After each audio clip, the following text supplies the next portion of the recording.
Hello everyone, today I will show you how to make stickers on Snapchat from Camera Roll.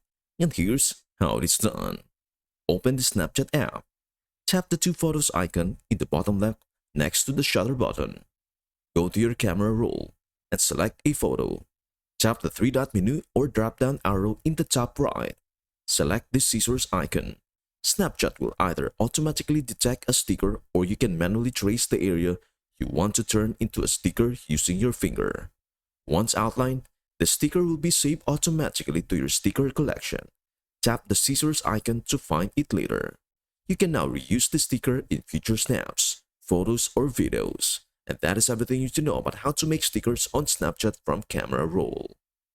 Before we end, may I humbly ask you a favor? Please do like, share, and subscribe to our channel. This means the world to us. Thank you so much for watching. We hope to see you in our next video.